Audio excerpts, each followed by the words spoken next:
Hi, everybody. Thanks for dialing in. Corey Hackbarth. Did I tell you Sinan, that Mathieu and I are doing a podcast? I have seen some of that rolling out there. That is exciting. I will Working listen on to that it. podcast. Thanks. It's mostly him. Sinan, are you in Turkey?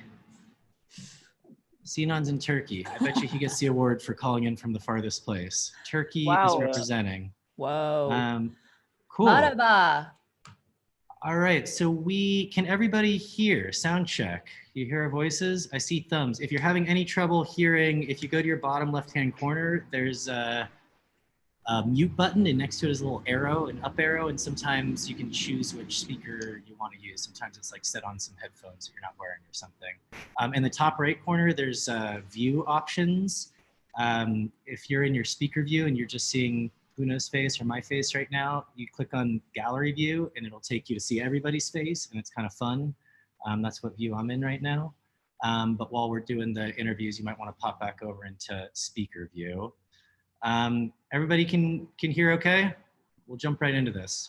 Thank you guys for being here. I think in this time, it's nice to remember that there is a community of people that are connected, and it's really nice to see all your faces. There's a chat bot down on the bottom of your screen. If you hit on the chat window, it'll open up. And if you want to just like type in like, hi, and where you're calling from, I'm in Highland Park. It's kind of fun to know where everyone's calling in from. So if you want to say hi, the chat bot's there. For anyone that I haven't met before, my name is Mathieu Young. We're really excited to be joined by Puno and Paco de Leon that you'll see in your screens here, and I'll introduce those two amazing people here shortly.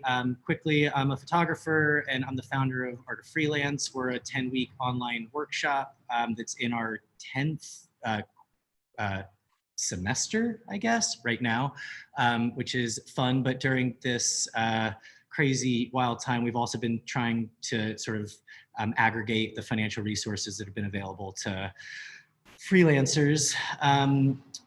So we've aggregated everything that we know about the PPP loan, the EIDL loan, unemployment grants. I know everyone's heard about all these different short-term financial resources that are available. We're not going to spend this call discussing the intricacies of each of those different options. What I want to offer for everybody is that we have all three put together blog posts. This is something that Paco put together, and it's great and sort of talks about inflow and outflow and sort of a little bit of a macro picture while also sort of discussing some of the short-term stuff that's available. Puno and ilovecreatives put together this very not only comprehensive but beautiful, well-designed blog post that talks about everything that's available. We put together something that's pretty abbreviated, but if you just want to read what's available just as quickly as possible between the 2 SBA loans and unemployment benefits, that's there. And then the city just released this morning, and this is actually finally we're seeing some like official guidance that talks about what you qualify for. So we're going to send you a link to all 4 of these, and we really recommend that you understand what you qualify for and apply for what you do qualify for, because there is money out there. It is starting slowly, it seems, to make it out to people. So we recommend that people do that, find out what you qualify for. Unfortunately, it's sort of different for everybody, so we can't answer everyone's specific question about them. Instead, we want to talk more about the short term and about the medium term and the long term, about financial planning, about diversifying your business, about creating recession-proof businesses, about marketing during this time. You guys asked tons of questions. We read through all of them, and we're going to dive into those questions here in 2 seconds. I just kind of wanted to say also that reading through all the questions, like the angst, the anxiety, the sort of existential like questions, like it's real. I feel it too. I just kind of want to commiserate with everybody that's feeling that. Because it's wild times. Before we talk about freelancing and work and economics and all that stuff, I also though want to take a second to sort of acknowledge that by nature of the fact that we're on a Zoom call, on the internet, on our laptops, with a roof over our heads, like we're doing better than a lot of people out there. And we just want to acknowledge the the challenges that people are facing if they're undocumented, if they're homeless, the sort of heroes on medical front lines and that are working in grocery stores. And just before we talk about sort of freelance and economics, I want to acknowledge that. And then we also want to say that this is a quickly moving situation, and what we say today might not be, sound advice tomorrow. So this is live, and, it'll be a recording, but if you're watching this 2 weeks in the future, things may have changed since you've listened to, since we said these things. So it's going to be a pretty packed call. We have an hour. We're going to do these interviews for the next 30 minutes, and then we're going to jump into these breakout rooms.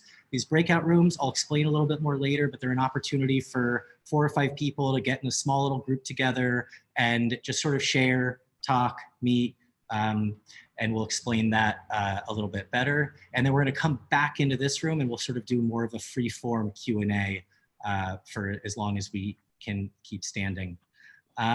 So if you want to jump back into the speaker view, we're going to jump right in. Paco, we'll spotlight Paco. Paco is a musician who also happens to be killer at finance. Paco is the founder of the Hell Yeah Group, which is a financial firm that's focused on creatives and inspiring creatives to be engaged with their personal and business finances, and most importantly, to kind of stop freaking out about their finances. She sends out a newsletter, which I read every time, which is, this last one was thoughtfully titled How to Stop Freaking Out, which I think we all need a little dose of. She's also the co-host of Refinery 29's Money Diaries podcast. She's been featured in the New York Times, New York Magazine, Vice, Business Insider. But yeah, we're super lucky to have you here. Most importantly, I feel like I've been taking your advice for years in the doses that I've gotten it, and I feel like I have a much more resilient business because of it. So I'm just grateful that you're here to sort of share some of your macro thoughts about everything that's going on. So thanks for being here. You're welcome. It's the literal least I can do in this situation. So I'm happy to do it. The least would be just hiding and not talking to anyone. So it's one step above that at least. So I'm going to start with a weird question, I think, but It's something that we were talking about. In full disclosure, we had a conversation a couple days ago to sort of prepare for this. And it's a question that somebody asked, and I just thought it would be an interesting way to start with this. So the question was, what positives do you see coming from this? And again, we're going to get into all of the freak out stuff here in a second, but I thought that you just had some beautiful thoughts about what positives we might see coming out of coronavirus and COVID-19. Yeah, I mean, the positive that I'm seeing is the spotlight that this is putting on inequality and just the structure of our economy, the structure of informal freelance work, and how there's no safety net for that. And we have to change. We have to have this uncomfortable discussion in order to figure out like a more humane way to work in the world, to still have flexibility, to still pursue these things that are interesting to us, that we're actually fucking good at and that we should be doing. But a way to have a conversation that's realistic and open about the risk that you guys take by being freelancers. So I don't know if that sounds like a positive, but maybe today it's not a positive, but I think in the long term, this is kind of a necessary pain point that informal and freelance workers have to go through in order to open up the conversation. And people are just, they're connecting with past selves that they were disconnected from, right? The person who likes to bake, or the person who likes to paint, or the person who says that I am about my family, yet I never spend any time with my family. I'm sure you guys have read anecdote after anecdote about people reconnecting with who they used to be or who they thought they wanted to be, and just, reconnecting with who they are and being humans to one another. So this idea of the structure of freelance work not creating a safety net for us, it feels like there aren't answers yet, but what's clear is that a conversation needs to be had in sort of chapter 2 of whatever this coronavirus crisis is, in that it's being revealed that freelancers don't have a safety net, that 1099s left a lot of people vulnerable, that they didn't qualify for the same kinds of unemployment assistance or SBA loans. I guess, like, what are your initial thoughts about what shape can that conversation start to take when we have sort of the capacity to start thinking about the medium and long term? I think coming up with, like, in terms of the shape that it has to take, it's figuring out some kind of a fund or social safety net for these type of workers, because like we're seeing in California, there was the new AB5 law, which basically really brought the hammer down on all of the 1099 employment and freelancer employment that should have legally been actual W-2 employment. I think we're going to see a lot of shifts towards states and maybe even other countries and maybe even the federal government coming in and really saying, hey, this is not working out for a lot of reasons. There was a big fat loophole, and seeing California close that loophole, New York is going to close that loophole soon. It's just terribly, terribly painful timing for like this conversation to be happening, or those loopholes to start closing. Because even myself, I've had contractors who I'm turning into employers, but now this has happened and I'm like, okay, cool. So I'm just gonna like hang out and wait for things to settle down and then resume the hiring process or resume the employment process. So, I mean, in terms of the shape, definitely, I think a lot of us are gonna have to figure out a way to organize, to create a narrative, to tell our stories about what we're struggling with, figuring out who are the people in power that can be allies, that can write the laws that need to be written, that, you know, can come up with the programs and have the conversations with the people that are in charge, because I really think that's our only option. And the other option, which half jokingly, please don't get crazy, is like violent revolution. Hopefully that can be avoided through thoughtful activism. I agree. Something that really struck me in this whole thing was something I read that was when they were deciding to include self-employed 1099 independent contractor workers in the unemployment in the federal bailout money. It wasn't because we sort of banded together and created a beautiful campaign of activism. It was because the CEO of Uber called everyone in you know, the Senate and the president and said, wow, I really screwed up and we created this huge loophole and there's a ton of people that are going to be hung out to dry, and help bail me out. And like, we sort of got bailed out because of, I don't know, corporate greed, not because of our activism. And it does seem like it seems like coronavirus is sort of revealing all these cavities in the economy, and that this is one of them that we're going to have to address and think about and address moving forward. Yeah, absolutely. I mean, it's going to reveal even the small inefficiencies within all of our own businesses, right? I mean, it's going to reveal all of the ways that things are fucked up on a smaller scale and a larger scale. And that's where I see things like this as an opportunity to re-examine how we're doing things, and, you know, reevaluate how we can be adaptable and resilient regardless of the things we have and haven't prepared for. Because that's really the crux of this, is how do you prepare for something that you don't even know you need to prepare for? Yep. Okay, so getting into that, you talk, a lot of what you talk about is managing downside risk, and you were talking about that well before coronavirus. This has always been sort of your philosophy, is us creatives do a pretty poor job of preparing to sort of manage that downside risk at time. And you've taken this new sort of perspective about like thinking about managing failure as opposed to chasing success. So will you tell us a little bit more of your philosophy of what that looks like for you? Yeah, so I personally, when it comes to business and my own economics, the way that I tend to frame it is, how can I not fail versus like, how can I succeed? And the particular example that I put in the article that you're referencing is, when I first worked as a financial planner, I would have to have very uncomfortable conversations with people who bought either in 2006, bought a house in 2006, or 2007, and come 2010, we're sitting there, we're having a conversation where they can't afford the house and everything is fucked up, and do we just give the key to the bank and do we walk away? So, I'm like 26 at that time when I'm having these conversations or witnessing these conversations with people. And that has really shaped, graduating in 2008, that has really shaped the way that I think about economics and business and finance. I think about managing downside risk completely. And even in my own experience, I've been fired multiple times. So I've had my livelihood just taken away. So in terms of managing downside risk, it's first think about all the ways that you can fail, solve for those failures, and eventually after you start stacking up those solutions, eventually it looks like success. So one of the ways that I don't want to fail is I never want to fail because I didn't market well. So let me solve for that failure. Now that I've marketed well, I've hedged for that risk. Okay, the next risk is, well, I never want that to depend on that one revenue stream. So let me solve that problem by creating another revenue stream. Now I've hedged that risk. What's the next big risk?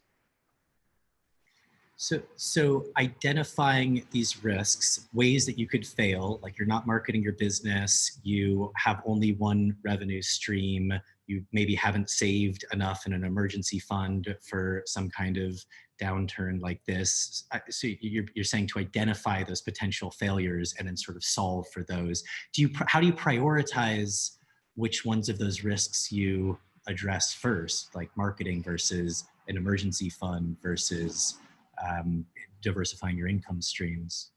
So I think kind of like whatever is on fire for somebody is what they're naturally going to go towards. So anybody who's just starting out, if they have no idea where their next, check is going to come from or who their next client is going to be, I think for them, obviously what you should prioritize is how do I make sure that I always have full pipeline so that marketing is a non-issue. Once that kind of stabilizes, it's kind of like, what is the next thing on fire? Like, oh crap, if this all went away tomorrow, what do I need to do? It's have some cash on hand and maybe consider another revenue stream. So you can feed two things at once. It's hard to do that.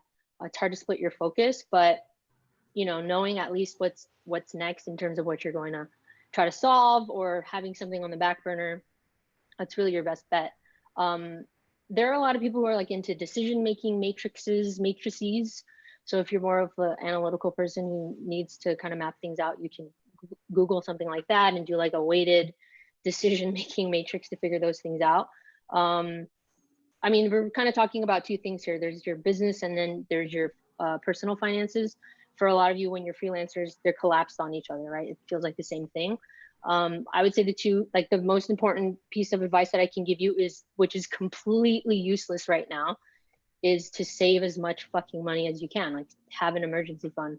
And I hate myself for even saying this right now because the economy it's frozen. There's, we can't people without jobs cannot generate income. So I'm sorry. Yeah. One thing that has become clear to me in this whole thing is that the standard advice I always heard was a 6-month emergency savings fund for a freelancer was like the target, and whatever your overhead is, full overhead plus 10%, 6 months of that stashed away, which is already really fucking hard to do. And now it feels like 6 months isn't even enough of an emergency savings fund, and that the new target has got to be even more than that, which is just hard. Yeah. So that's also like one of the things you have to think about when you're a freelancer is when you're setting your pricing, you have to consider that your price has to reflect the risk that you're taking as a freelancer. And it also has to reflect other things other than just like that 1 hour that you're working. You have to think about your overhead. You have to think about how much money you need to be saving as well. So yeah, it's a lot, I've met people who are like, I have a year saved up and I still feel scared. So some people, 3 to 6 months is a guideline. It's really like what makes you feel okay. If it's 9, it's 9. If it's 8, if it's 8. If it's $1,000, you're fucking bold. Your price has to reflect your risk, the risk that you're taking. I think that that's really great advice, because I think that a lot of people are also now afraid that there's going to, because even once the economy starts to unfreeze, then we start dealing with a global recession potentially. And what does that do? Is there downward pressure on rates for freelancers? And when we're all feeling the pinch and the haircut, how are people going to price themselves appropriately? How are people going to take a hard stand when there are clients that are going to ask for, people to work without insurance and not pay their people through payroll and, do the kinds of things that we get asked to do? Do you have any brilliant advice for keeping rates up? I don't know if it's brilliant, but I mean, you might have to re-examine the market that you're serving and recalibrate and find the different market, or split your business and keep serving this core group that you've served, but then, you know, do a little, you know, corporate gigs or something else to supplement it, until things kind of stabilize and until we see that we're in the clear from this madness. So another question that came up for a lot of people was sort of, and it gets into sort of the short-term stuff, and something that you've talked about before, like how do you think about balancing your short-term cash flow versus your medium-term savings versus long-term investments right now? Like how are you thinking about, do I pay this credit card off or pay my rent or keep saving or dip into the savings? What are you thinking about? The rent one is a really hard one for me. I'm like meeting a lot of people whose advice is like, don't pay rent.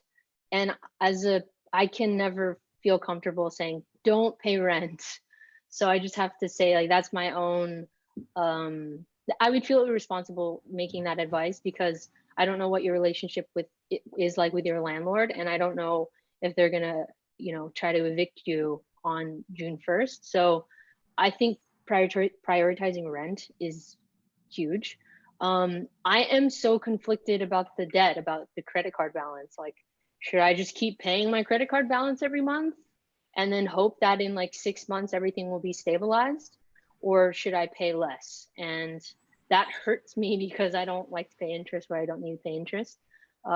And you know, I don't like to carry a credit card balance. It makes me very, very uncomfortable, physically uncomfortable. So I'm trying to navigate what feels right for me in the short term and the medium term. It's probably going to be splitting some difference and paying half the balance over the next few months and kind of just like assessing from there. Has anyone gotten into, sorry to interrupt, but just on the credit card thing, have you heard of anyone calling their credit card company and renegotiating to put a pause on these payments during this time? I mean, that's something that's available, right? Yeah, generally speaking, it's always available. It's always available. All you do is you call them. Different credit card companies are going to call them different things. Sometimes they're called extensions, and you just so I worked at the bank. I worked in collections the summer of 2006, and I collected on auto loans for Bank of America. So I have a very intimate knowledge of what it's like to be the person in the call center who picks the phone and is like, "Hey, Mr. Young, you're 30 days past due on your auto loan." I've had hundreds and thousands of those conversations.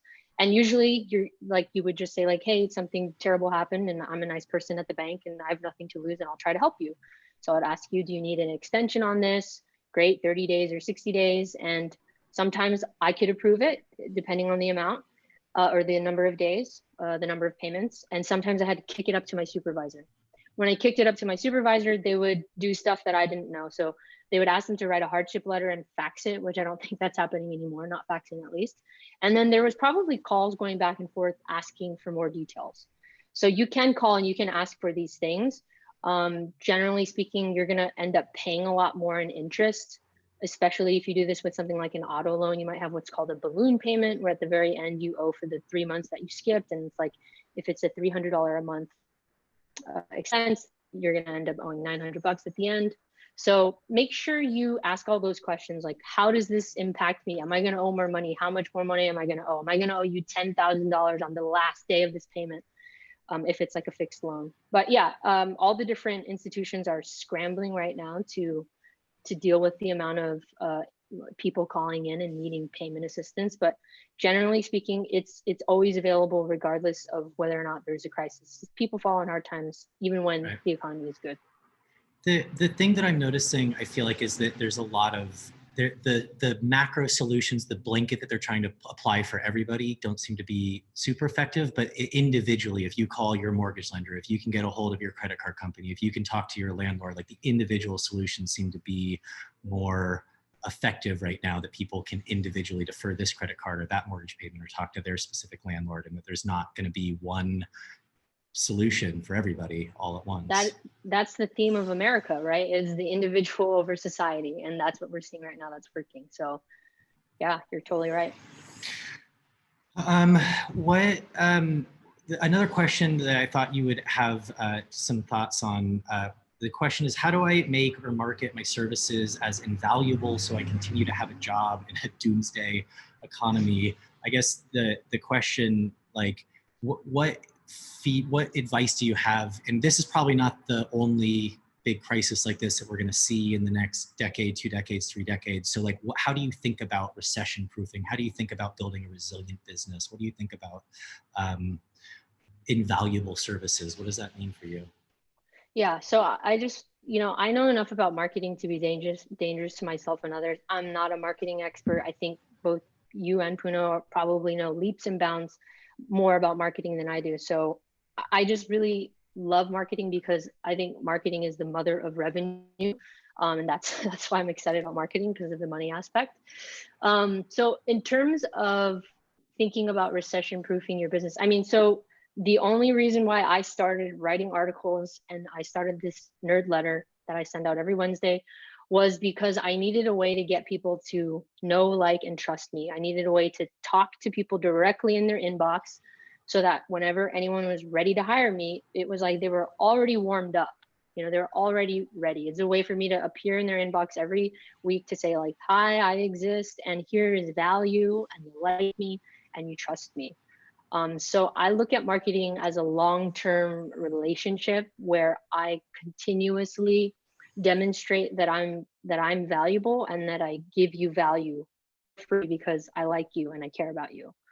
I think a lot of companies take that same approach. Even really big companies take that same approach. It's all just about having a conversation and helping somebody. Like this is fucked up, but this is marketing, right? I'm just helping you. I'm delivering value. I truly care about each and every one of you.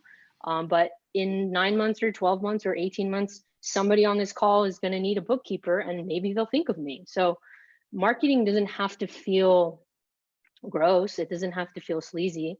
Just think of it like you have mad skills and you just want to help out your friends. Yeah. You said something on our call before, just sort of about like, being a creative problem solver isn't going away even during COVID-19, even during coronavirus. Being someone that provides value, being someone that can solve unique problems, like those are still marketable skill sets. You just have to be a little bit more creative about, who you're marketing it to and how.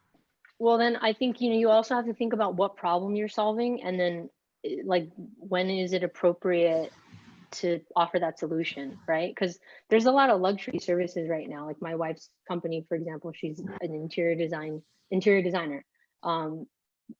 Like that's a luxury service. We're going to be feeling the pain of this if we go into a recession for a while because of the type of industry that she's in, right? So now we're going to have to figure out, okay, cool. So do we try to take on more events because that's going to supplement revenue? Like people are probably going to be wanting to get together after this whole thing. So we could probably rely on that. But now we're having a greater conversation of like, who do we speak to? What audience do we now build?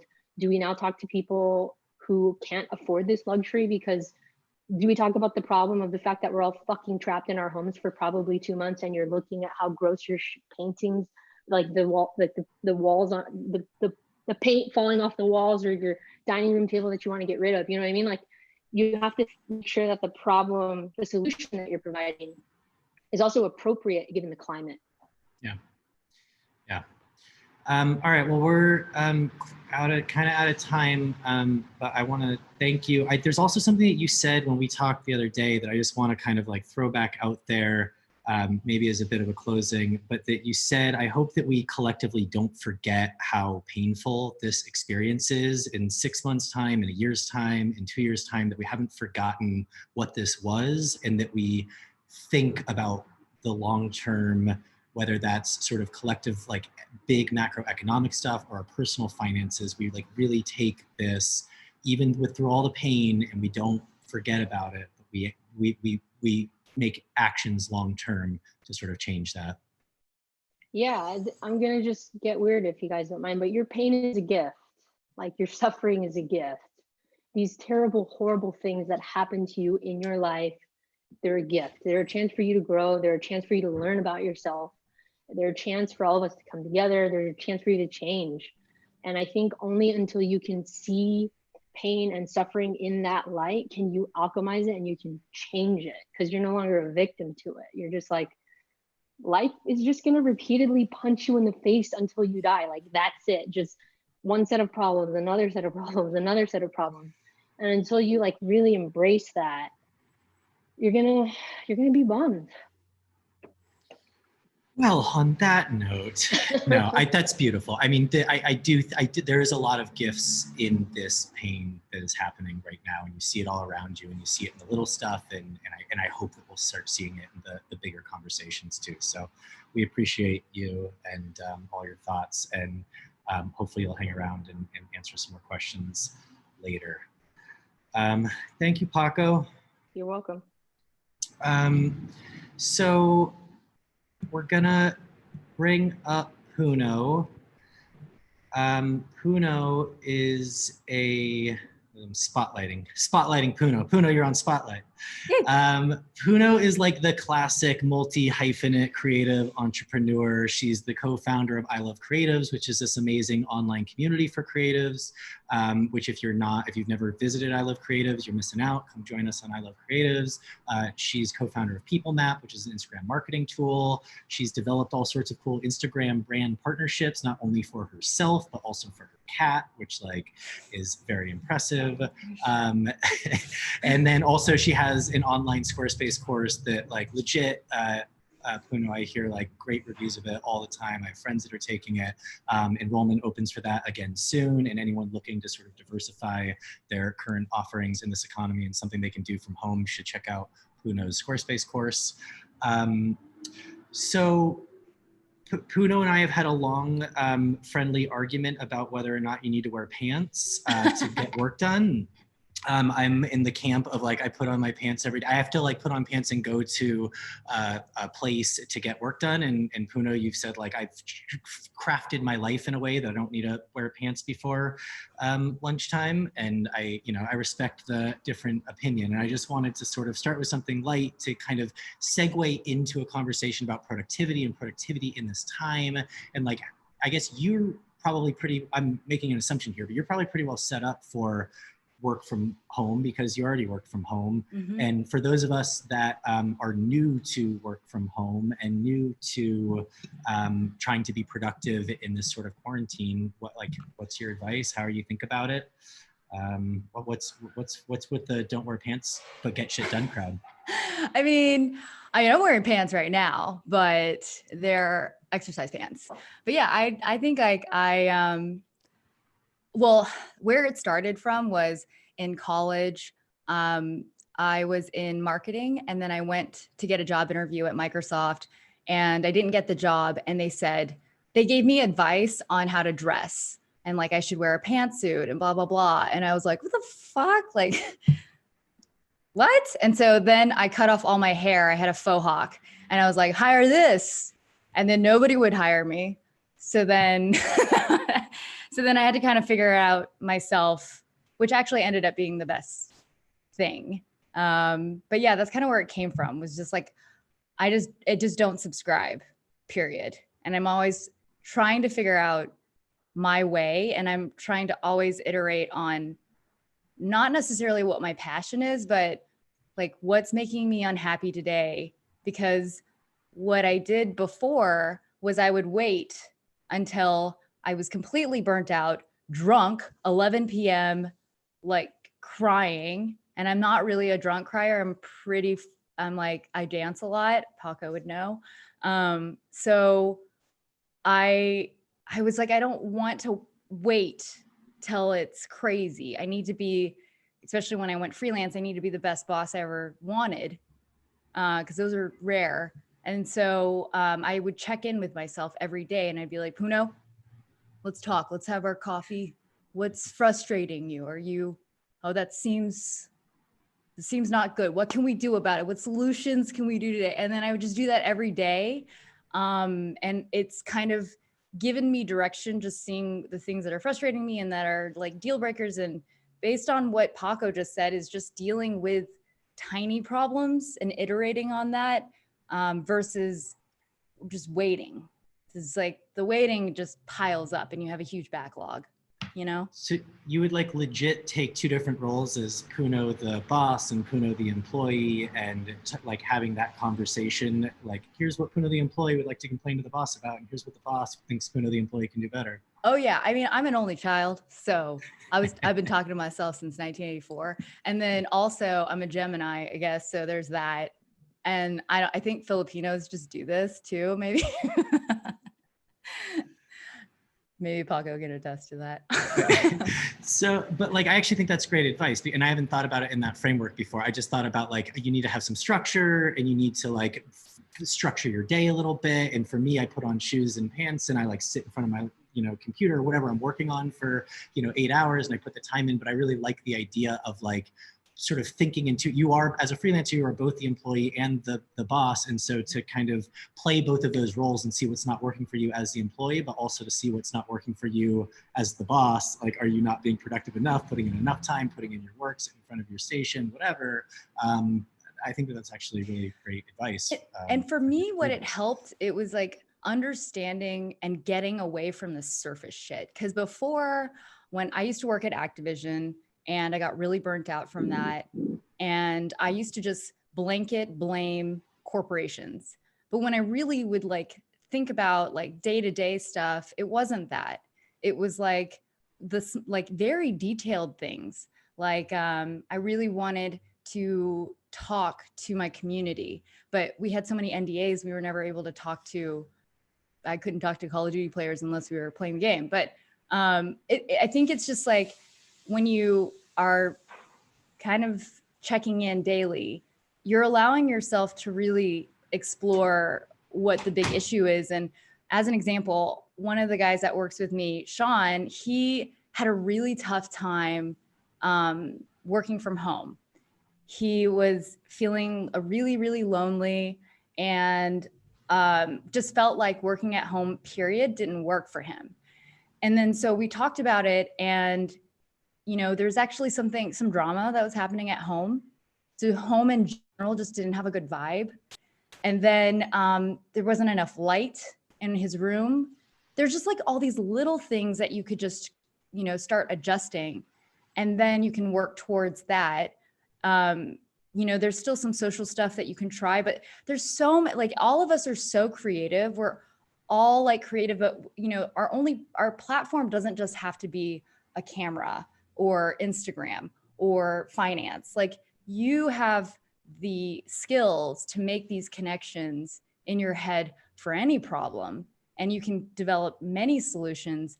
And I think the cool thing about creatives, or at least what I've noticed, is they're very playful and can bounce back really quickly from something that's like, oh shit, that didn't really work out. Well, whatever. And then you move on to the next thing. And I think that, that gift that Paco was talking about is the thing you should tap into, that leniency and that flexibility to like try new things, Yeah, I like that a lot. I like that, like you're thinking about the skill set being applied to your work, but also that same skill set sort of being applied to your situation. Like, you can use your creativity and that playfulness and whatever your problem solving is to solve for the problem of, I don't like where I'm having to work out of right now. I don't have enough light in my room. It doesn't feel like the right kind of space. That feels right to me, that you can just kind of apply that thinking, sort of micro and macro. What can we talk about marketing a little bit? You do a lot of marketing. You are a marketing expert.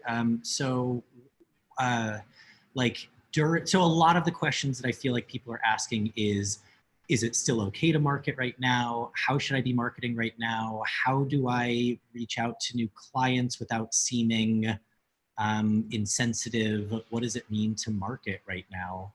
Or do you just put it on pause and then check back in a month or two and hope that the world hasn't run away? Well, so most definitely don't put it on pause, because with all marketing, it's momentum, and it's not momentum of your audience, it's momentum of you. That is just so hard to ramp up again. So for an example, this February, our sales were down significantly on I Love Creatives, and I have 5 employees. So, and a lot of contractors. So I was pretty worried about whether or not Corona was actually going to affect us. So then I ended up taking on some freelance jobs because I was like, just in case, I want to be able to at least pay for employees. But more importantly, and maybe this is selfish, but I knew that you can't stop marketing. You have to continue, even if people aren't purchasing. Like for me, even though you say that I'm a good marketer, I know how hard it is to ramp that up again. And I know how hard it is to keep building on what you are already building. So for me, it was really important to do whatever I can to not stop us from marketing I Love Creatives. And a lot of our marketing, I kind of try to make it paid. I don't always like doing free marketing, but we're doing some of that now and changing it up a little bit more. I got laid off in 2008. So I used to work in the advertising agency. I was an art director, and everybody got laid off. Like it was just one of those things that a lot of agencies too, or companies like to lay off their agencies and start working with new ones. I'm pretty sure you're familiar with that. But I knew that it would be over soon. So this is going to be over soon too. But the thing that's not going to be over is the time. And you can really, for me, marketing is very much it's not linear. It's very much compound. So the little things that you work on it right now, like they're not going to feel like they're changing. They're not going to feel like you're making a big impact. And I'm not saying that you're going to go viral, but there's definitely a point where it does start kind of stacking up on each other. And that is that momentum. That's that growth that you are kind of like working towards. So stopping completely is just a tough thing to like restart. Yeah, no, I get the momentum makes a lot of sense, and the sort of exponential curve to that. I've seen that also. Like when the rock is rolling down the hill, it feels a lot easier to keep it moving. And I really like this idea of like, even if people aren't purchasing right now, even if people aren't buying, it doesn't mean that you have to stop communicating or messaging or communicating that you have a skill set and here are the problems I know how to solve. I guess the question, and maybe it's not for you specifically, but it's more sort of put yourself in the shoes of, a photographer who people aren't buying right now. And it feels weird to not shift your message or tone or language because of everything that's going on right now. So how would you approach sort of shifting your marketing if you were going to keep it going? I would start out by listening for sure. I know that sounds so like, wow, listen, but for real, because right now, so we just recently had a founders roundtable. It was very sad. And I think it was good that we all had that time to like just release, because if you have employees right now, as a founder, it's very scary. And last month in March, I was emotionally very reactive and clouded. Like I couldn't make good decisions. I was just worried about lots of things. So if you think about like a brand or a business owner that you could potentially be working with, that's their state of mind right now. And it's very hard for them to also think about ideas to break through this, because this is new to everybody. So if anything, it would be listen to what their issues are and then try to figure out a way that you can help them. So some ideas, for example, there was a hairstylist that we were talking to, and she, is furloughed. She can't work anymore, but she does know social media. And so we were talking about like, okay, well, you can't just position yourself as a social media consultant. Like that's not going to work right now. If I'm a business owner, I'm gonna be like, okay, I don't know, whatever, I can't. You're just like, you can't think. It has to be so simple, it has to be so straightforward and so specific. So when she said, okay, well, what if like I did something that was about, I know a lot of hairstylist friends. Maybe I can help them specifically like get their tutorials going and get their websites going, get their emails going, or get their content and branding strategy open right now. And then if that's not going to work, then what about working with hair brands or beauty brands that are hair, and then maybe I can help them do a campaign for hairstylists and make them brand ambassadors because people are looking at social right now. But the point of this is that it's very specific. Yeah. It's very unique to her, and it's very at the moment. Right. So that like looking at what other, and I guess this kind of dovetails into this conversation about diversification and how you sort of think about what branches off your tree, off the trunk of your core skill set, what other branches you have, which I actually think was a Paco metaphor from the other day. But like, so if you have this core skill set, how can you still be meaningfully specific as you sort of continue to market new services, new skills to new potential clients? Yes, and I'm seeing it a lot now, more so. For example, I just recently, and just like myself, I sometimes will take on consulting projects just because I want to learn and see what's happening, even though technically I could be paid, a bit more. But for example, I had somebody who was making masks, and then now Garcetti said we should all be wearing masks. So he's trying to figure out, he doesn't have an audience, so he's trying to figure out Facebook ads. And I know a little bit about it, but I don't know how it's going to work technically with this time. So we needed to figure out photo shoot, for a mask that's in his factory. And there's just so many opportunities out there. Like, you just really need to listen and give your services, and you can work it out. Like in the beginning, I told him, hey, if you make a profit, can you at least pay me for that? But for now, like, I just want to help you out because there's no time. You need to he needs to act fast, Yeah. So there's a little bit of flexibility and leniency that you might need to offer up in the beginning just to experiment. And once you get an idea of what that is, then you can really put a price tag on it. And then other photographer wise, I don't know if anybody knows the stylist Sissy St. Marie, but she and I did something with Shop LCD, who has absolutely no money right now to give anybody. But we just were like, okay, what if we try to do some social posts for you? And now Sissy's offering it for tons of different brands. You should see her highlights of the way that she's doing it, but she basically made a tiny, quick portfolio piece, put it on her Instagram, and is now offering it as a service.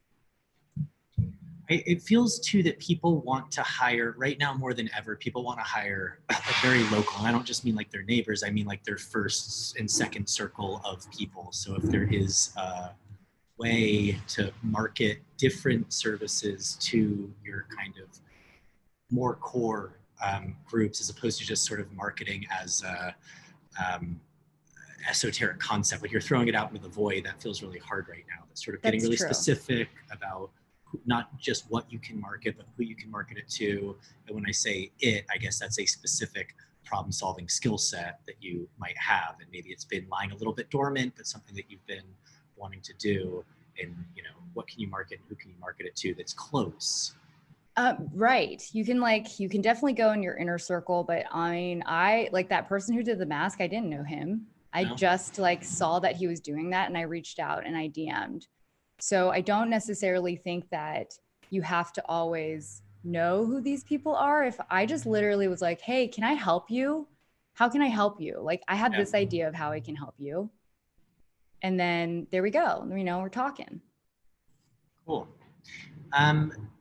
Any other thoughts about diversification and what else are you seeing? What else is interesting or working? So so across the board, digital is the way to go, right? So people need help with their paid ads. And I know you might be thinking I don't want to do Facebook ads, but content for Facebook ads is really hard to come by, and really good Facebook paid ad content is really hard to create. So if you can start paying attention to the way that people are doing these kinds of ads right now, there's still a lot of money being poured into ads, and very specifically for certain industries. That doesn't mean like all industries can't get into it right now, but people are scrambling to go digital. Like, and I'm getting calls all the time from people like, how can I do digital more? So like ads, content, being able to do GIFs, being able, there's just like anything that's digital is literally what everybody's like dying for right now. And I would just pay attention to how, I know your screen time might be affected by this, but like it's where everybody is right now, and it's our current mall, if you will. So I just looked at the time and realized that this went a little bit longer than I anticipated. I'm going to ask no, this is all on me. I'm going to ask the room, the everyone that's listening, would you rather do these breakout rooms, or would you rather just kind of do Q&A stuff in this room without going to a different room, and just put your answer in the chat bot, and based on the first 20 answers, I think we're staying in this room to do Q&A. Cool. So I've been seeing there's a conversation going back and forth in the chat about the PPP loan specifically. Puno, both you and I applied for the PPP loan. Mm-hmm. Would it be helpful for maybe just we can talk through how we did it and why we did it, and maybe that will be helpful for people.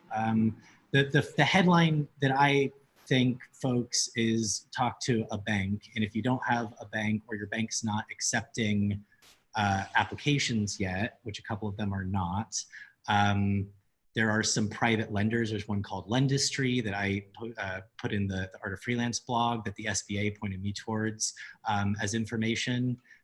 So you need to actually talk to a bank about the loan. It's not something you apply through the SBA for. But Puno, why don't you tell us about you applying for the PPP loan, and I'll talk about me applying for the PPP loan real quick. Yeah, so I'm not super familiar with how PPP works for independent contractors or freelancers. We will know more about that on April 10th, but tomorrow. But if you have employees, or you have to pay rent, then, or even utilities, then you can apply for this loan. And we did it because February hit us, and I'm not sure if people will continue purchasing from us next year. And we have 5 employees. I have 2 months worth of a company reserve, but that's only 2 months. So I'm worried, and I don't want to furlough any of our employees. So that's why we applied for it. It was pretty easy. We use Gusto. And so we just went through that, and it's very straightforward so far. Yep. And then thank you for sharing that. Just for me, I'm with City National Bank. They were accepting applications. I'm incorporated. So even though I'm a freelance photographer, I'm incorporated and I pay myself a salary. I also have 2 full-time employees that I pay a salary for. Unfortunately, they were through 2 different companies that I pay these different salaries. So it was confusion at first about if I could use both to qualify for this loan, but eventually, as of Tuesday, they decided that I could. I put in the application. The banker has been in communication with me, and it seems like there's progress moving forward with that. My understanding is, to Robert's question that just showed up in the chat bot, sole proprietors, which has no payroll, no 941, no 940. My understanding is that rules about that are supposed to come out tomorrow, and that's when this PPP loan opens up to independent contractors, self-employed, sole proprietors. However, the rollout of the SBA described it basically like this is a program that should have taken them a year to build, and they had to roll it out in a week. So it was messy for sure, and it was a little confusing, but the information is getting better, and you just have to pay a lot of attention to the SBA rules, because then the SBA rules go to the banks, and the banks interpret them as they want to interpret them. But you got to talk to your bank about applying for this loan. There's a different loan called the EIDL loan, and that's the one that you apply for through the SBA.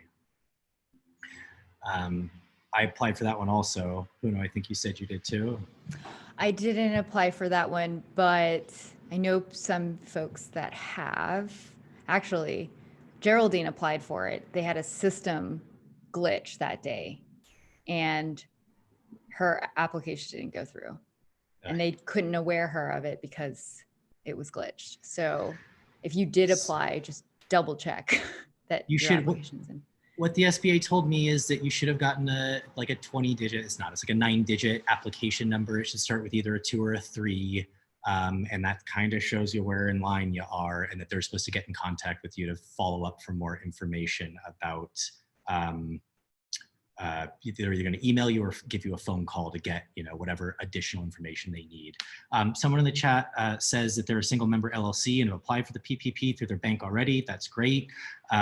So, the key, I think, is that you need to talk to your bank.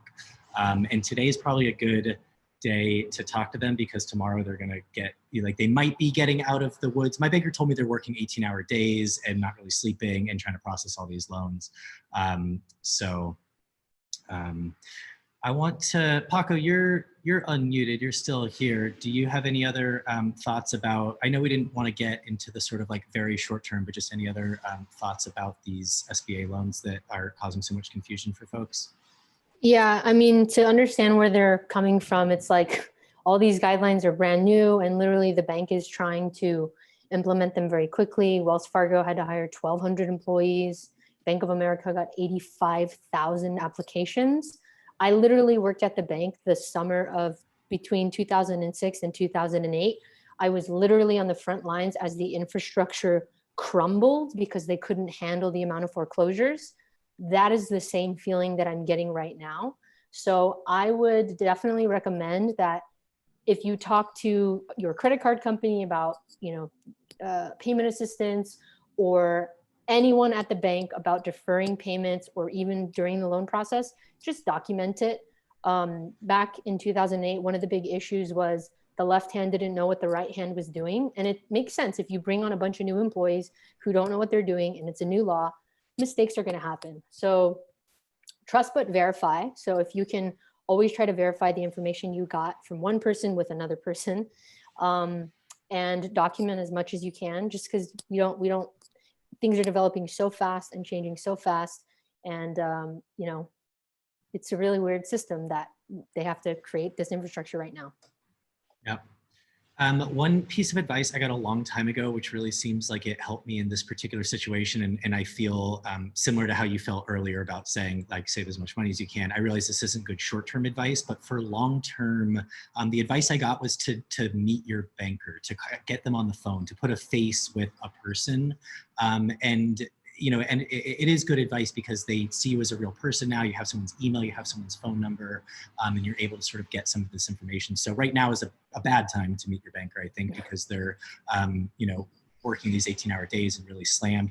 Have a ton of empathy if you get someone on the phone or you get someone on email, if you're actually able to communicate with someone. I think one of the reasons why the person I'm working with at City National actually took my application is because every email started with I know that you're slammed right now. I appreciate you taking this time. When I wanted to say was why won't you give me an answer about any of this? But instead it was thank you for being so generous by even reading this email. But then after this whole crisis is over, have a business checking account, have a person's phone number. This is their job, is to make these kinds of relationships, and to form that kind of relationship will be helpful the next time this happens. I want to say one again, because I'm seeing in the chat lots of people are saying that my bank's not accepting these applications. The SBA is pointing people towards its lendistry.com, and is a private lender, and they are accepting PPP applications from banks that aren't actively. So I would recommend, if your bank's not accepting the applications, maybe go check that out, see what documentation they need, and maybe they're going to be quicker to accept these applications from sole proprietors and independent contractors and everybody else. So I'll try to put that in the chat bot down here also, Lendistry. Is there any, yeah, go. You're also trying to increase the reason why they're not accepting a lot of these loans anymore is because we're capped out. There's no more money. So the next phase, right, the fourth phase of the stimulus is oh shit, it actually needs to be 600 billion. So that's what they're doing. They're working as fast as they can. they should have started this 2 months ago, all of that. Yeah, we're not sure how the breadth and the depth of what the stimulus packages are going to look like over time. So I think Puno's advice was really great. Listen, be patient, and try to help.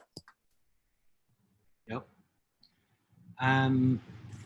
Are there other questions that are not about PPP loans or EIDL loans? I mean, the truth is with all these SBA loans is it's confusing. You need to put time and energy, and unemployment. It's confusing. There's no one answer. You need to put time and energy into figuring it out for your independent situation. And that seems to be the only way that people are navigating this, is by putting, I've spent the last 2 weeks, sort of reading everything I can and trying to stay up on this stuff. And it's become sort of a full-time job just to kind of navigate these things. And there's not an easy answer, unfortunately, as much as people want to make it seem.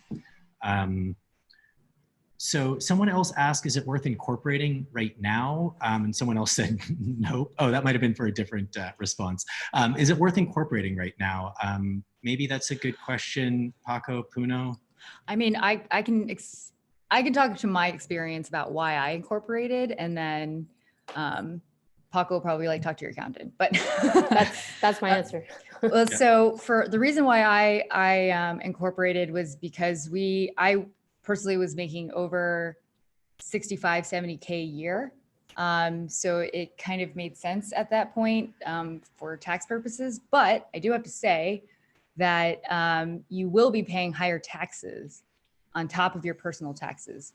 So if paying an extra $2,000, $3,000 a year just to get filed taxes is crazy, then don't do it, because it's not. I mean, at least I don't think it's worth it. But that's why I did it. Yeah, Paco, please. Yeah, so your accountants are going to give you different advice. They're going to know what your tax situation looks like. So for Puno's accountant, maybe they're at 60 or 70,000, it makes sense. I know some accountants who say if you make $1, it makes sense tax wise. And then I know some accountants who are if you make less than $250,000, then don't file. So yeah, I do think it's best to speak with your accountant. But I will say this, and we're seeing it happen right now. A lot of people think that the tax code is rigged rich versus poor, and it's not. It's rigged employer versus employee. So all of us 3 that have S Corps, we're able to leverage that in this time. So in terms of worth it, you pay $800 filing fee. It's a pain in the ass administratively, but you're able to leverage the tax code in a way that you can't if you're not incorporated. So that's something to consider. Yeah, and I think that, yes, talk to your accountant or your CPA, whatever.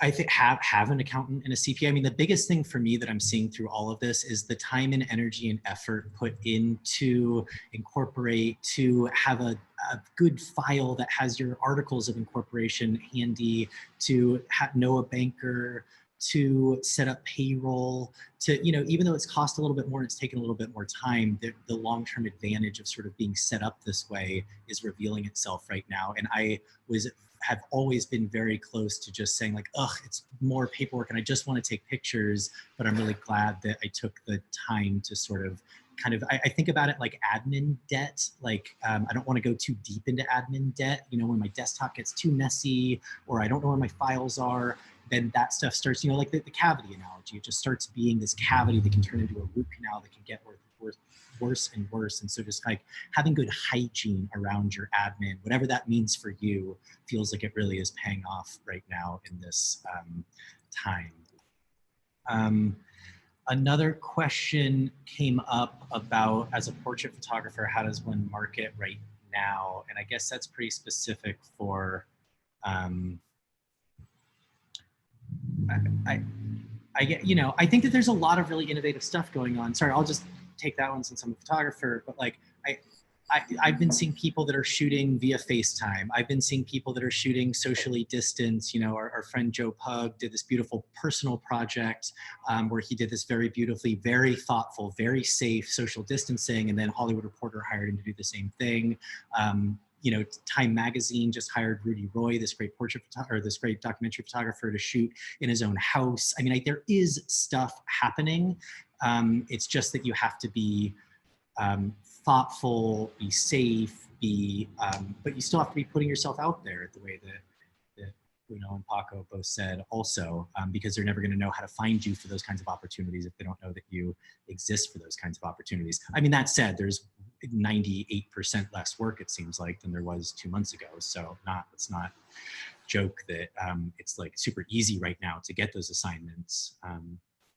But I still do think that it's possible. Puno, Paco, do you guys have any other thoughts sort of about just sort of keeping yourself relevant? I mean, I guess we've talked about it a little bit. Just keeping yourself relevant. Fair.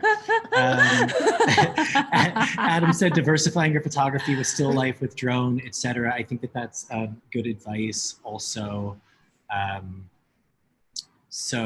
And then Megan just said, why wouldn't someone just hire the people that have been doing that? And I think that there's an honest answer where people want to hire the people that they love and trust, and they don't necessarily want to branch out and hire somebody new. If they know you and you're a vendor and they trust you, they might trust you with trying something new if you show them that you can do it first already. That portrait series that Joe did was not within, Joe does studio portraits. This was location portraits, but he went out, he did it again very safely.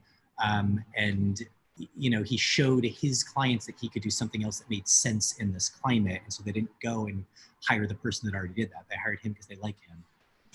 I think also just going back to the listening thing, I feel like being a troubleshooter, a generous troubleshooter for anyone has honestly taken me to so many places. Just like being able to just offer someone help, even if it's not me who's going to be able to help, but I can be like, oh, you should talk to Matthew about this, or you should talk to Paco about this. Like that connection is so powerful. And I was talking to Downtown Women's Center about what could I help with? And they said, honestly, Puno, it's connections. We don't have those connections. And I'm like, I'm not that connected. And they're like, no, but you might know a designer, you might know a photographer. And sure enough, because they had to close their retail store, they needed someone to help them photograph their candles. And I knew a photographer that I was just talking to who commented on my post. And I was like, oh, and that's like that relevancy. And that's that, you know, that consistent communication, even though if it's just a DM, it's still marketing yourself. So if there's anything, it would be really just offer, like right now, just being generous, being a listener. Like a lot of my agency friends are offering just 30-minute, like, here's a shoulder, like, let's just talk. And that is just so fulfilling and is honestly what a lot of people just need right now. So, yeah. Yeah, that's great. Well, I want to acknowledge the time being 1:10, and before, you know, I'm sure some people had some other Zoom calls at 1, but or lunch. I want to say, or lunch. I want to say thank you to Paco and Puno for giving us your time and your thoughts and your energy and the pre-calls before this. I'm going to hang out here for another little bit if there's any more questions that people want to keep asking or that we can keep having a conversation about. So yeah, but I wanted to say thank you to everybody, and thanks everyone for dialing in for this. We appreciate you being here. I just went back to gallery view to see everybody's face. Ellie fixed her hair. She was like, I'm being seen now. It's nice knowing we have a community. I'm sorry we didn't do the breakout rooms. I want to do those again another time. I got to get better at the timing stuff. I'll work on that. But are there other questions that anybody has that we can tackle? And Puno and Paco, if you guys disappear, I'm not going to be mad at you. But if you hang out, I'm going to be grateful to you.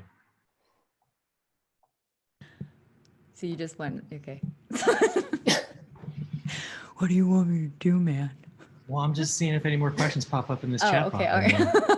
Okay. See if anybody else had. Wants to stare at us for their lunch. Somebody asked, contracts, has anyone adjusted cancellation rates or cancellation terms? Do you guys do cancellation rates and cancellation terms, Puno, Paco, in your businesses? Is it the same kind of thing? Yeah, nodding. I have a pretty lenient cancellation. So I typically just charge, they still have to pay for any work that's done beforehand, but I charge hourly. So that's why I can do that. I don't know what it would be like to do a project-based contract. I can say, because I'm dealing with this right now, I actually just got a call this morning about it. Like I had a big job that was supposed to happen that got canceled because of the travel ban. And at first they said, we will pay you a cancellation, and there were expenses already paid, and they approved the cancellation. And then they came back and they said, ooh, our cost consultant saw this and doesn't like it, and they want to renegotiate the cancellation. And my honest approach is that I want this client long-term. I'm trying to think about the next year, 5 years, 10 years of my career, not just the next few months. And so I'm trying to be as, I mean, I don't want to, I'm trying to be flexible. I'm trying to be lenient. I'm trying to be understanding. And, I'm hoping that they still, obviously all the expenses that were paid out are important for them to cover. And, thankfully I have agents, so they'll do that hard negotiation for me. But I want to make sure that this relationship is maintained long-term and that it works for them. So I think that we have to be a little bit realistic about that right now. Paco, any thoughts about any of that? I don't really deal too much with project work. A lot of my work is ongoing monthly. My wife, however, has had to deal with a bunch of, weddings getting moved and all that stuff. So it's interesting to see how different vendors are handling it. I would say the majority of people are not, they're taking the approach that you're talking about, Matthew, maintaining the relationship. And, since this thing is out of a lot of people's hands, they're a lot more lenient in terms of waiving cancellation fees. However, I have seen some people who stick to their guns and are charging it. So I think it's kind of case by case. Yeah, and I want to be clear, we're charging something. It's just being a little bit more, right. Flexible about it. We're not, I think that there is an important conversation about maintaining standards and rates and contracts, but we're finding out that a lot of insurance companies didn't want to cover the cancellations because this was a force majeure or whatever that means, and so it is uncharted territory, it seems like. Somebody is asking thoughts on asking for payment on unpaid invoices right now, or just let it slide a bit if possible. I think, Daniel, do you have more specificity? Are you asking like an individual photographer for payment, or are you asking a company, a brand for payment? Is this like a Fortune 500 company? Because I think that it changes a little bit depending on who you're talking about. Individual photographers. So like if there's somebody that owes you money, but they're probably in a tough spot too, how would you have that conversation? Paco? Yeah, that is a really difficult one. Maybe figuring out what they can afford to pay and coming up with some kind of a payment plan. That's probably the best way that everyone's needs are met, I think. Yeah. Payment plan. I think that having the open line of communication is important. Puno also just slammed it in the chat bot with number 1, be understanding. Number 2, here's a lawyer. Well, and only because I think he'll review your contract. I had an influencer based thing, and I was just like, I don't know if they're going to pay, and I don't really have a relationship with them. So I want to figure something else out. But for everybody else that I have a relationship with, I'm definitely all for like making payment plans. Yep. I think that's right. And and Puno has a link for everything.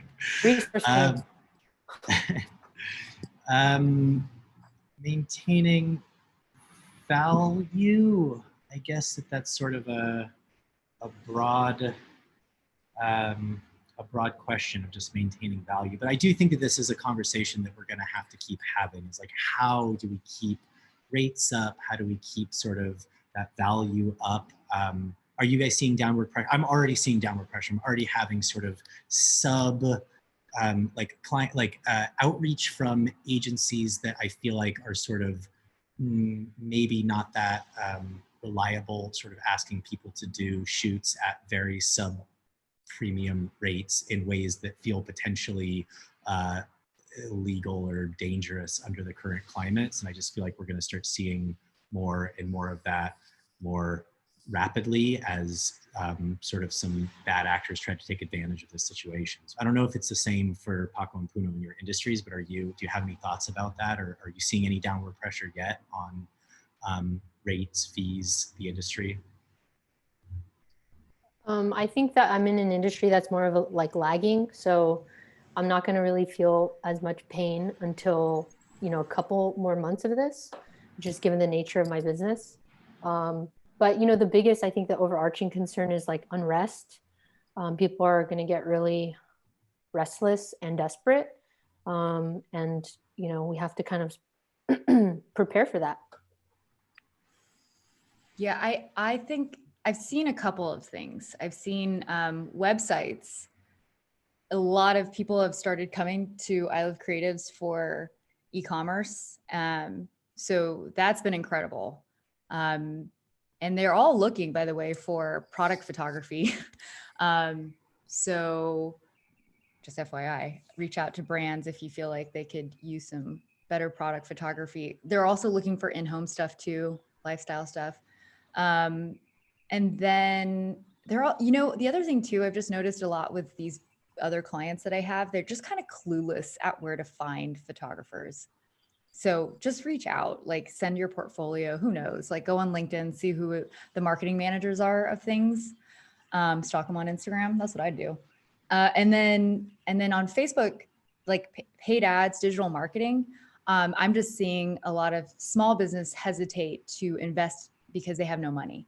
So there's like no money, but I've been trying to negotiate with them, like either if you do get profit from this, then like, let's work out a deal. But, you know, if there's no money, there's no money. So, but they could make money because they have inventory. You just have to like think and see if maybe that has real potential at this time, and or just experiment and take the loss, you know.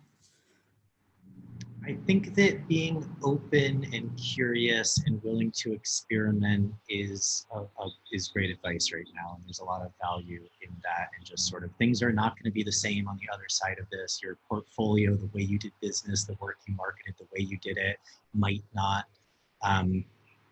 you know, it might need to change sort of in chapter 2 of this. And so looking for those opportunities and looking for different models and looking for different ways to do that, I think is great advice.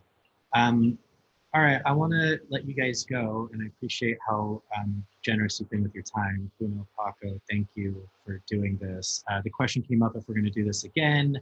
I hope so. The question came up, which I think is very valid, is that are we going to be asked, this is maybe specific to those of us that have to go out in the world to work, like, are we going to be asked to do that before it's safe to do that? And I think that we're working right now to try to put together another call like this about safety and what that's going to look like, and what those conversations are going to be. So we'll keep you posted on that. We're also going to send out a survey after this. If you can give us any feedback about these calls, about things you'd want to hear more of, people you want to hear more from, we'd appreciate any feedback that you have. So thank you everybody for being on the call. And once again, thank you Paco and Puno for doing this. You're so welcome. Thank you, Matthew. Now when you hear the thunderous applause, and No, instead it's just, but we live in the future and the future is weird, so we don't hear that. Thank you everybody for being here. Appreciate you.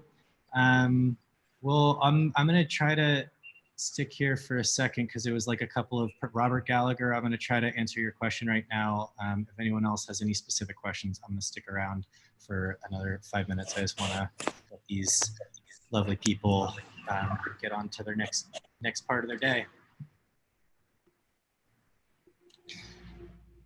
And that'll be the end of the recording. Okay. We did so many fake outs with I know. I was like, are you really leaving or are you just going to stay here forever? I live here now. I've got nowhere to be. So Robert Gallagher, are you still on the call or did Robert Gallagher bail? Sam, yeah, totally. Okay, well, I'm gonna get lunch, and I'm very parched right Puno, now. thank you. I'm gonna see you guys. Appreciate it. Bye. Hey, Connor, you just want to unmute everybody and see if anyone else wants to hang out for a minute. Is everyone unmuted? Yeah. Hey, everybody. Hey. So Corey, you've been trying to get this question in on the chat, and we can dive into it. But first, now that everyone's unmuted, I just want to say, hey, how's it going? Hey. Hi. Hey. Thanks, Matthew. Hey, yeah, our pleasure. I hope that was helpful. Sorry I didn't get to the exciting breakout room part. I feel bad when it's just everyone's on mute. I was trying to get people to talk more, but the time really flies. Corey,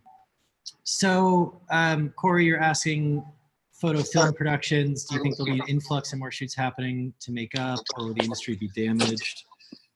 I mean, it's impossible to know, right? But my personal opinion is that shoots are going to kind of come back slowly, and they're going to be very tentative. I think one of the biggest blocks is going to be insurance companies insuring shoots. From what I've heard, like TV production, film production, advertising production is going to be really hard for the ad agencies to get their lawyers to sign off on this. And like, if we're all waiting for a bunch of lawyers in a room to decide together that it's safe, then it's kind of screwed.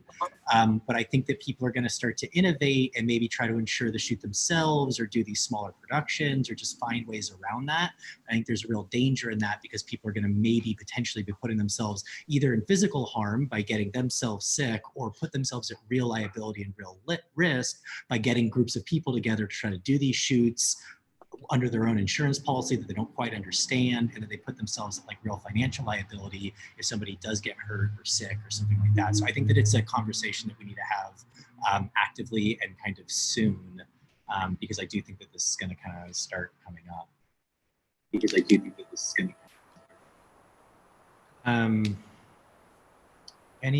Anyone else have any other questions? Mara, yeah. Hello.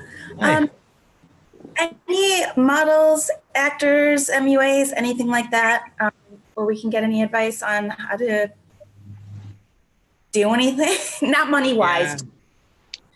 Well, I mean, I think that the same advice for photographers is for models and actresses, and that, like, you know, we can't go out of our houses right now. So what is the problem that you solve? What is your skill set good for? So, I mean, there's a lot of people I'm seeing already that are doing, you know, I don't know, did you see Patrick Stewart reading sonnets in his living room? It's lovely. It was such a nice little break from everything going on. I mean, that's sort of the first thing that comes to my mind, is what can you do at home? How can you provide joy and entertainment and, you know, the thing that you provide, but just you're not going out into the world. So, you know, is there a little mini web series, or is there a day in the life of, is there, you know, what is it that you do that's special that people want to see? And the truth is that's the same in normal times also. You just can't really leave your house very much or do it with other people. Thank you. Yeah, totally. I hope that that's helpful. But yeah, I mean, I think that all of us have an opportunity to do something. I mean, for me, I over-index on productivity. That helps get me through the day. So that's why, like, I'm doing this and I'm doing the like load information, just because like that's what I personally need. I know that not everybody operates that way, but I do find that just sort of having a project, moving it forward step by step does help in the kind of chaotic, anxious time that we're feeling right now. Hi. Hi. I think, as I'm a prop stylist, I'm a commercial prop stylist, and I delve in different mediums. But one of the things I've tried to pivot, and I should preface also, I have kids or a kid at home that I'm also, you know, juggling. Yep. So it's trying to sneak in work where we can. But creating content, I feel like, has changed significantly because I can't go on a shoot. I asked earlier about cancellations because I had productions canceled to like days prior to quarantine, and then, you know, stuff that's a few months out. But I'm trying to pivot right now, and so I'm trying to offer content creation in my own home. Yep. Doing remote shoots, working with other photographers, and trying to see how that logistically can work out. I've done it a couple tests, and so I feel like, as any artist or stylist or whatever you are in your own right now is the time to test and figure out with technology, how can we make it how can we do what we normally do, like with our hands tied behind our backs? So trying to stay sane. I totally agree. I think that tests, I think that experiments, I think that scratching a creative itch, like all of those are valuable things to do. I mean, the thing to not do, I personally think, and this might not be the same for everybody, the thing not to do, I think, is to just stop, is to just like say, well, I'm stuck inside, I can't go out, so therefore I'm just not going to do anything. To me, that seems like the mistake. And I know that's a lot. I know that that's really hard right now too, because there's just a lot going on, but to just find something that you can do, put out there, and collaboration is still possible. You know, we have all of the tools now for this kind of virtual world.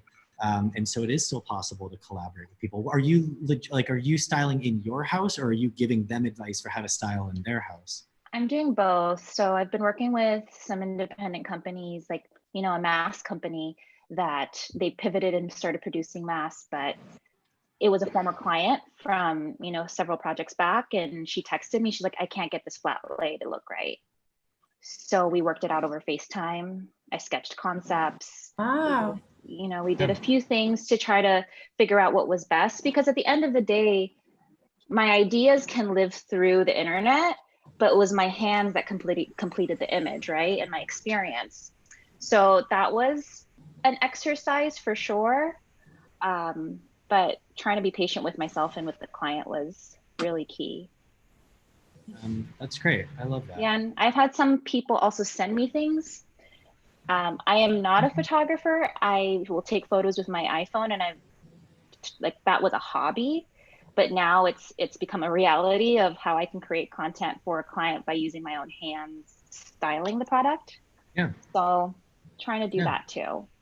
That's great. Yeah, I mean, I'm in you know, negotiations right now for a client that I've worked with before that is like, can we just send you the product, and can you shoot this in your house, and how does this look? And we have had the conversation about virtual prop styling and getting, you know, virtual you know, like all the conversations are happening, and people don't know what the answers are, but they're looking for partners in solving the problem. And it's my feeling that they want to work with the same people they know and love and trust. Yeah. They're just asking those same people to find different solutions for them right now. So, you know, I think that it is possible. Yeah, it's just turning your workflow on its head a little bit. Yeah. Yeah. And being willing to like get it wrong and fail. I mean, the other thing is like, I don't remember who said, but like there's a lot less pressure on, I mean, there's way more pressure in one